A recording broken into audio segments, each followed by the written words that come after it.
All right, let's chat about anchors for a minute. More specifically, anchor line.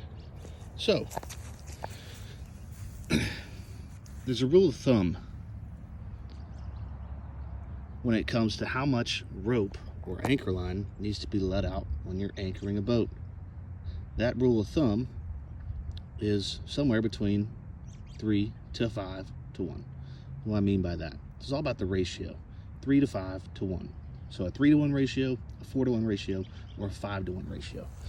What that means is whatever your depth is, you want to put 3 to 5 times that amount of rope out for your anchor. Why? Why do we care about that? Well, anchors actually don't sit like this on the bottom. This chain is here to sit much like it does in the grass here on the bottom of the seafloor, just like that. So you'll have your anchor in sand or muddy bottom. Obviously it'll be dug in to the bottom, but you want that chain to be sitting on the ground on the bottom of the seafloor. And the reason is because that chain is actually what's providing most of the friction and the holding power between the anchor and the boat. So if your anchor chain is up high like this, the boat's going to move. It could pull the anchor if it's rough enough or you have enough current and wind. So you want that anchor chain to be laying flat on the seabed. When it comes to the rope, the reason why we want to let so much rope out is so that the angle, if this is the bow here of the boat, we want the angle of the rope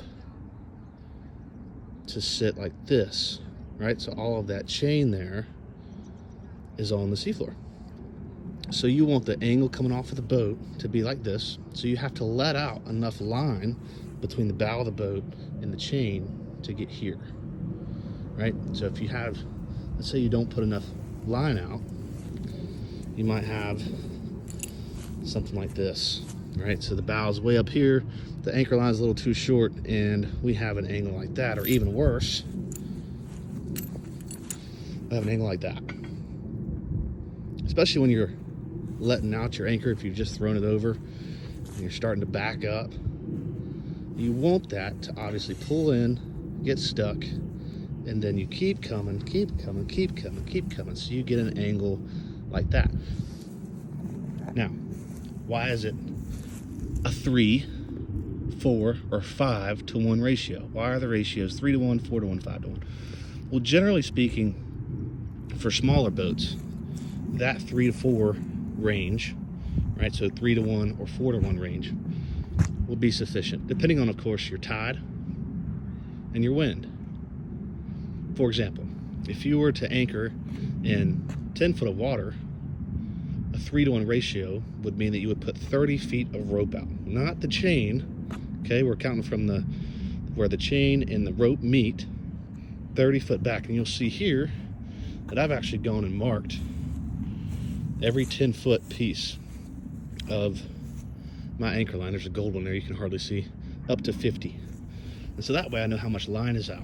I don't have to guess. We typically we have a 21 foot center console, and typically we'll do 3 to 4.